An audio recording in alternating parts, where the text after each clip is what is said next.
Voilà pour la campagne électorale. Maintenant, il n'est pas si loin le jour où vous n'aurez plus besoin de vous rendre dans une clinique médicale pour un examen de routine. Le Centre universitaire de santé McGill a développé une solution novatrice qui permet de sauver de l'argent et qui pourrait bientôt pallier le manque de médecins au Québec. Hôpital St. Mary's de Montréal, le cardiologue Matthew Walker s'apprête à rencontrer un patient qui a subi une chirurgie à cœur ouvert en mars dernier au Centre universitaire de santé McGill. OK, elle est là-bas.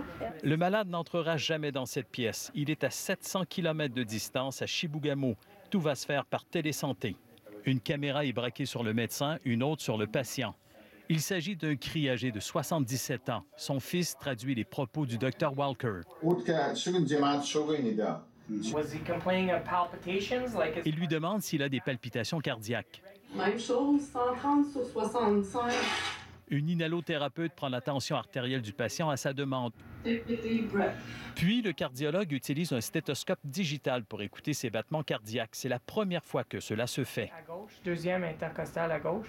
La transmission se fait par Bluetooth et c'est une qualité très, très bonne. On veut que la qualité de l'acte médical soit vraisemblablement presque identique à ce qu'on aurait avec le patient devant nous. Maintenant, il y a plus d'une trentaine de spécialités cliniques qu'on peut offrir à distance. Il est utilisé pour suivre des patients handicapés à distance, entre autres dans la région de Montréal. Il vient de s'étendre au CRI.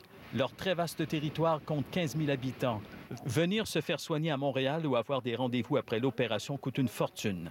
C'est environ 1 000 $ pour Chibougamau-Montréal aller-retour et c'est environ 2 000 $ Cissessippi-Montréal aller-retour. L'an dernier, pour les CRI, la facture s'est élevée à plus de 20 millions de dollars uniquement en voyage et en hôtellerie. Dans leur communauté, le diabète fait des ravages et touche 22 % de la population. Une vaste campagne de dépistage va être lancée cet automne pour détecter la rétinopathie diabétique. On estime que déplacer les patients à Montréal coûterait jusqu'à 6 millions de dollars. On va utiliser Télésanté, qui coûte en budget de fonctionnement annuel 6 fois moins. Vraiment, je me sentais en contact avec ce patient-là. La jeune génération qui sort voudra peut-être pas aller s'asseoir puis attendre 3 heures pour voir son médecin de famille dans une salle d'attente. On va pouvoir le faire sur leur iPhone ou sur un portable ou un Android très, très prochainement. Harold Gagné, TVA Nouvelles, Montréal.